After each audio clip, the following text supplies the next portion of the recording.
Welcome to Behind the Business, the podcast where we cut through the noise and get real about running a profitable business. I'm Pamela Hilton, CPA, with over 30 years in accounting, tax, payroll, and business advisory services.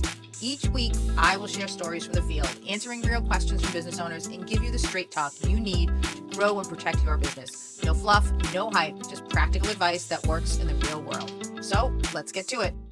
Hey there, and welcome back to Behind the Business. My name is Pamela Hilton. I am a CPA, certified public accountant with over 30 years of experience with businesses, taxes, and accounting. Today's episode, I want to talk to you about avoiding business burnout. Over the years, just a little background, I built my business by myself from the ground up. It was no small task, and I was a single-only parent for most of that time. But how I built my business was, and this is going to make me sound really old, but I used direct mail. A letter that I bought this course on marketing for CPAs, 100 years ago. And I used this letter, a standard letter, and I sent out direct mail. And it was a really long process. It was before the internet even existed. And it was a long process. And it was a very, very slow process.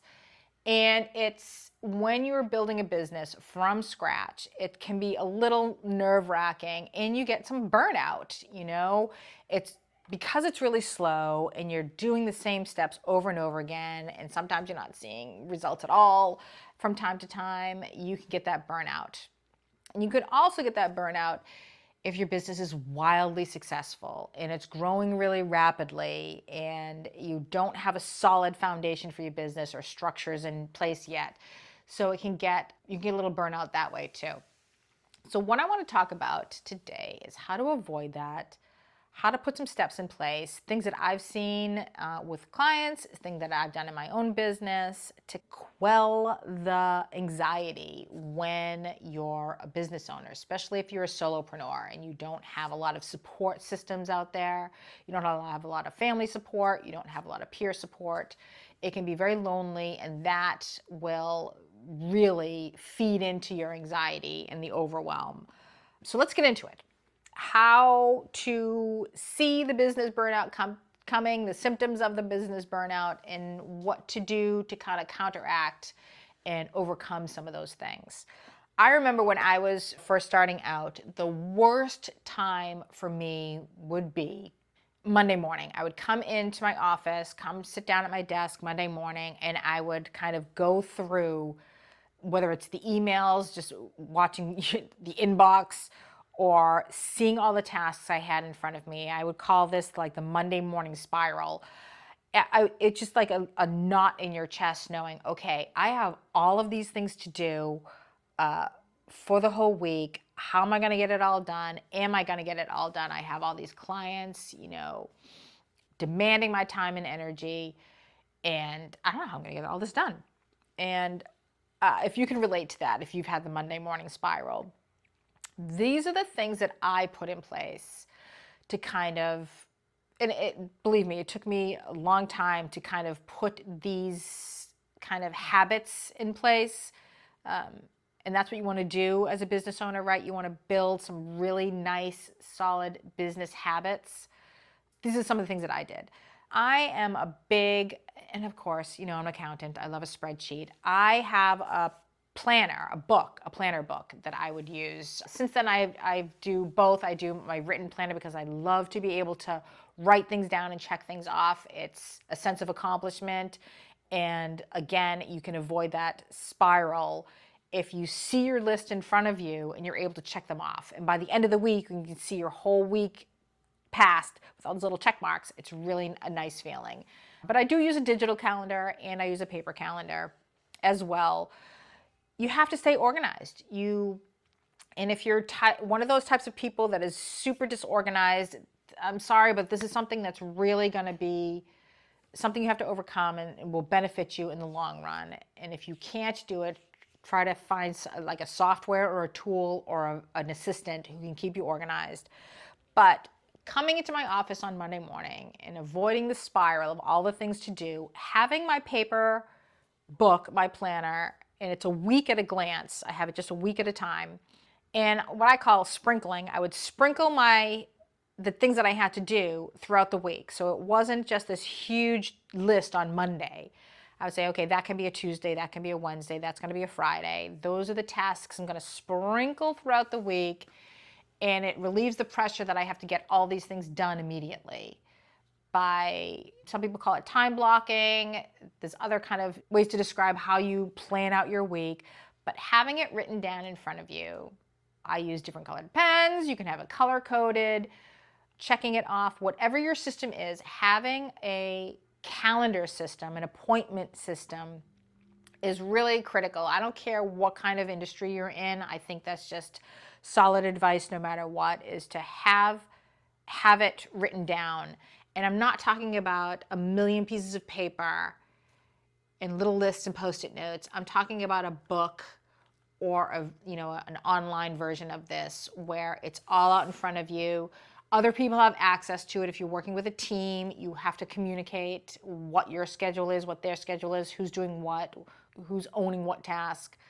But having some sort of version of that will relieve the Monday morning spiral, because you know that this is going to be a Friday task, and I don't have to think about that till Friday because that's a Friday task. That is one of the tools I developed really early on, being like a solopreneur and me doing everything, is having that system. The other thing that I think to avoid burnout is use the software. And I mean, I know a lot of people who are still to this day, don't like the technology, don't like to use the tools, but there's so many really fabulous tools, some of them free, to use to organize yourself. And yep, in my 3 decades, I've used all different kind of tools. Sometimes you go back to tools after you've abandoned them, like, oh, that wasn't so bad, a software, let me try that again. But finding a good system and a good mix of software, notebooks, whatever it is, using those tools that are available to you is a great way to kind of counteract that business burnout. But I just want to say one thing about that. Using these tools and developing a system for yourself, don't be so married to the system and to the tools that you will overlook a better tool that's out there, a more efficient tool. Software and AI is developing so rapidly that if you are stuck with your book, your manual book, you may be ignoring opportunities to be more efficient and more communicative and save some time on some things. So having a system, yes, great. Being married to an antiquated system, not so bad, not so great. So being able to have a system, but every once in a while, take a step back and reviewing the system. Is this the best way to do it? Are there other things out there that are better? Some of the tools that I use for some of my systems are Trello is a good one. I love Trello. You can have Trello for free. There's lots of other free softwares. Excel is a great, I'm an accountant. Come on, I love a good spreadsheet. So looking for tools that are inexpensive. There's still ones out there. We use the Microsoft suite. We use OneNote. We rely very heavily on OneNote. And of course, me being a notebook kind of girl, it's right up my alley. It's a virtual notebook. It has, pages and tabs, and it's a great versatile tool. We use OneNote very heavily in my practice. Every single client has a OneNote notebook, and we put things in there. We organize all our work papers on OneNote. Here are some other symptoms.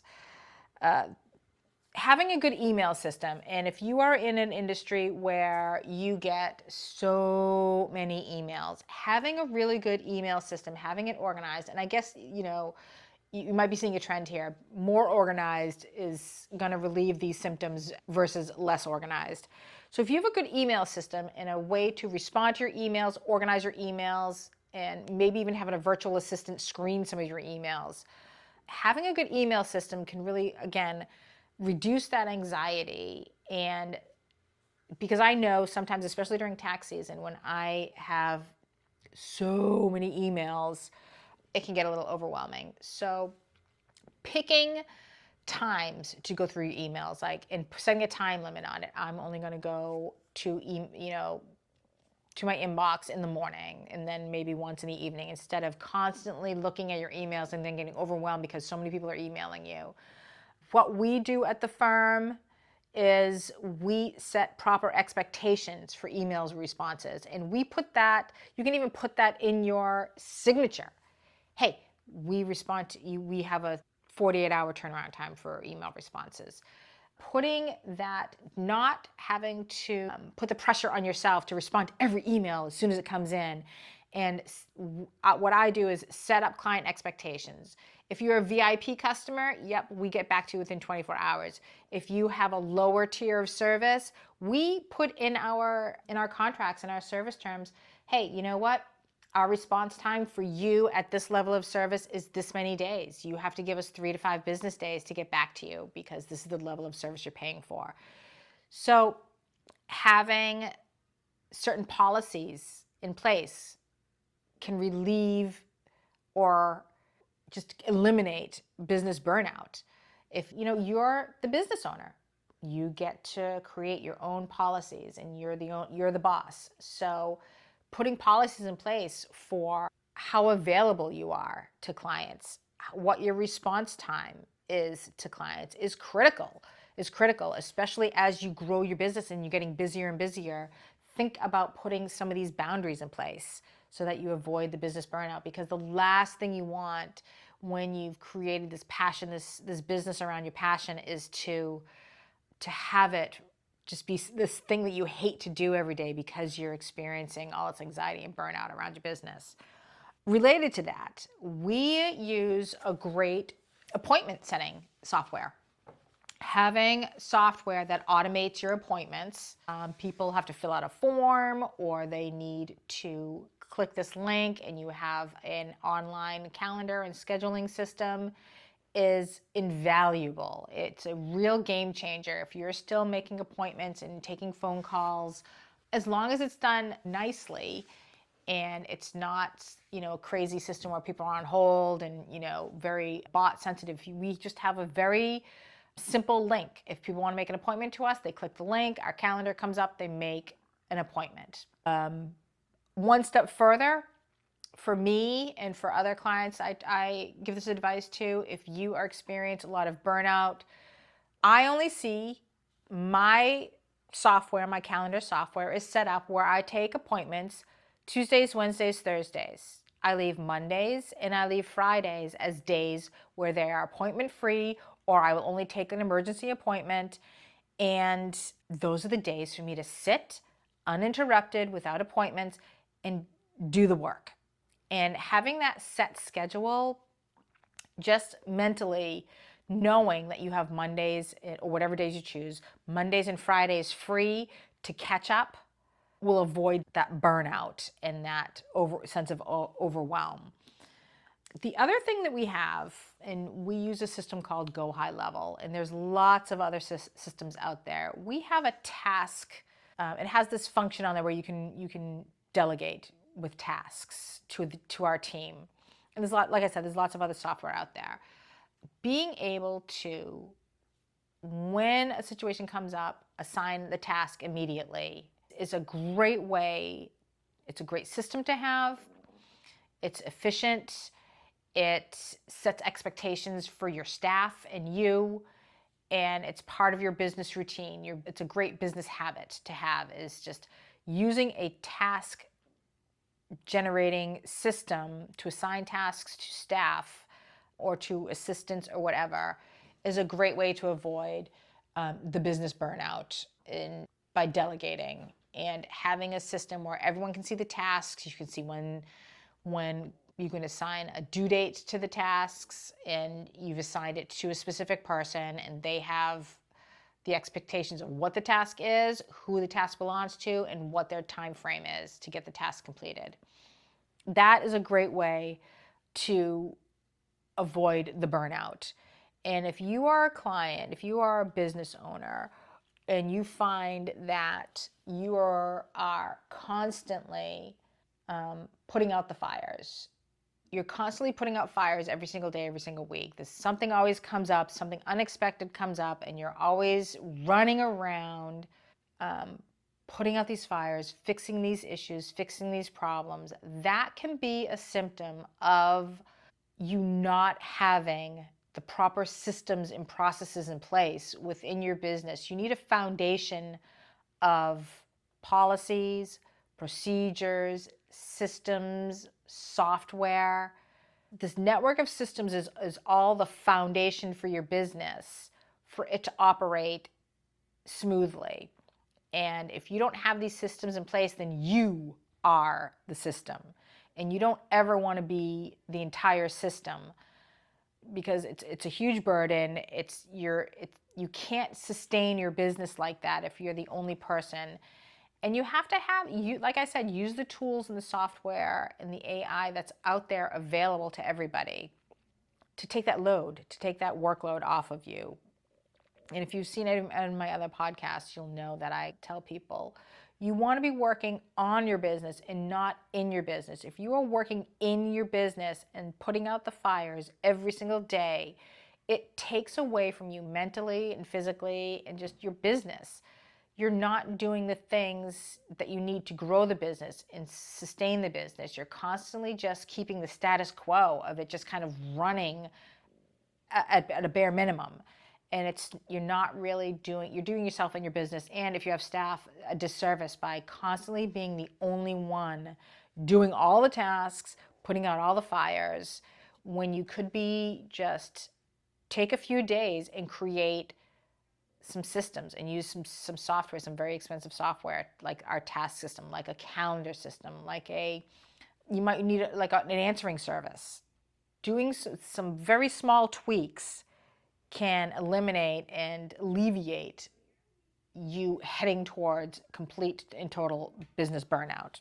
The other thing we have that we use in our business, and lots of people use, is a follow-up system, a CRM, a customer retention system.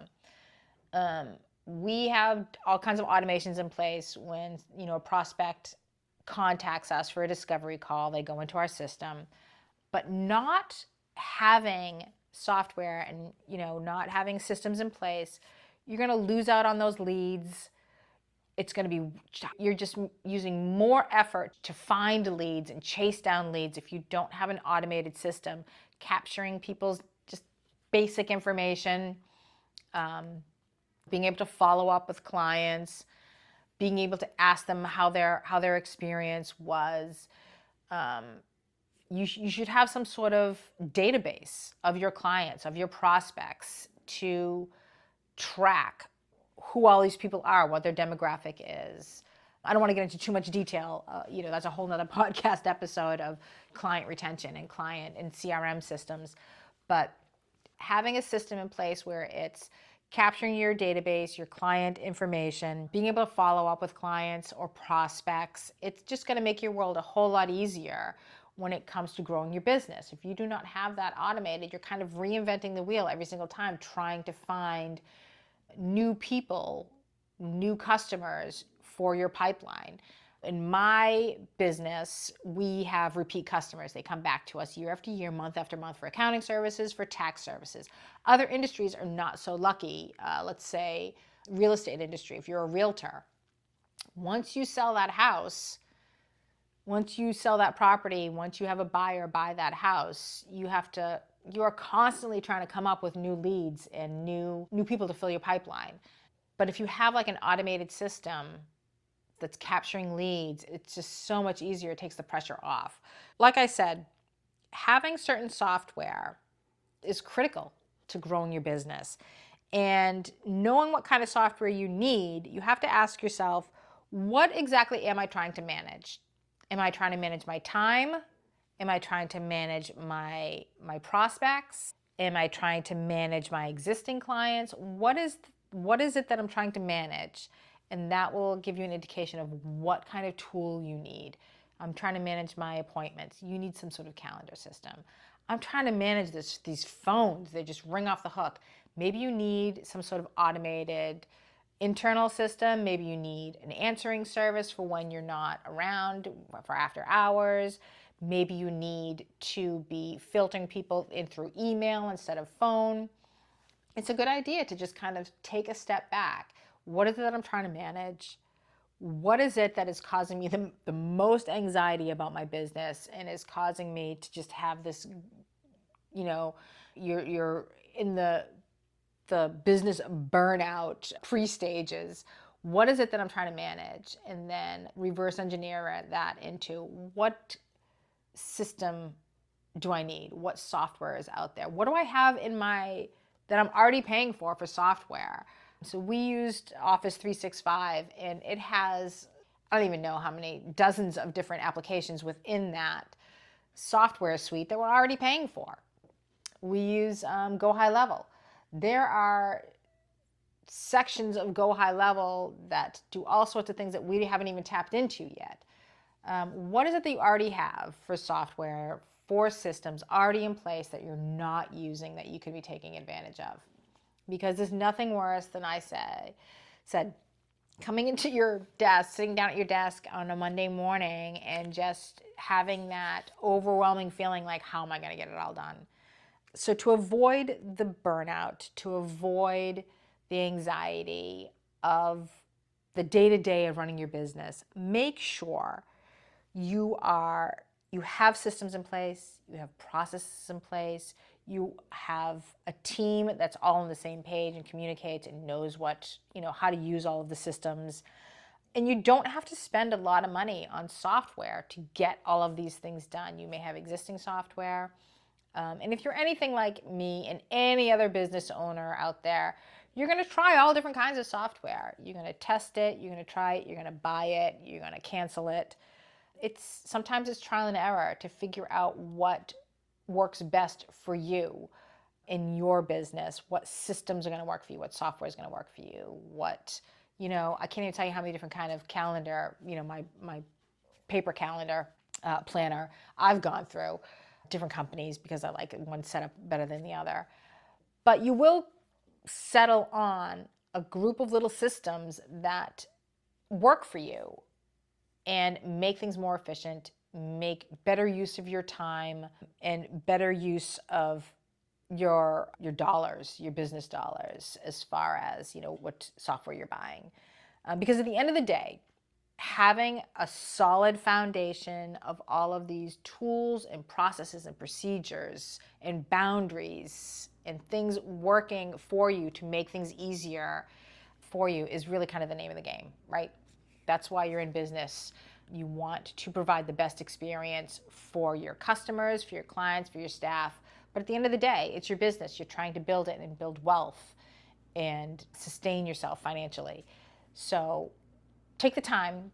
If you are feeling overwhelmed and heading towards business burnout, take a step back and don't be afraid. I mean, there's been plenty of times I've come into the office and just one thing after another has gone wrong and you're not really making any traction. And I've called it a day. I said, you know what? It's too much. We're going to call it a day and we're going to come back tomorrow and regroup. And that's okay too, to do that if you're feeling a little burnt out. Take the time and take some little TLC, but attack the problem.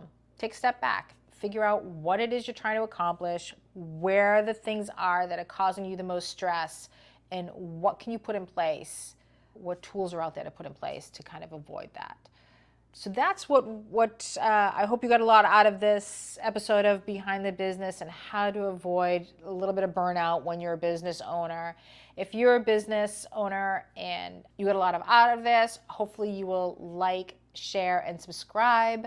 If you know other business owners who can benefit for the advice here that I give on Behind the Business, share this episode with them and hopefully they will like, share, and subscribe as well. See you next time on Behind the Business.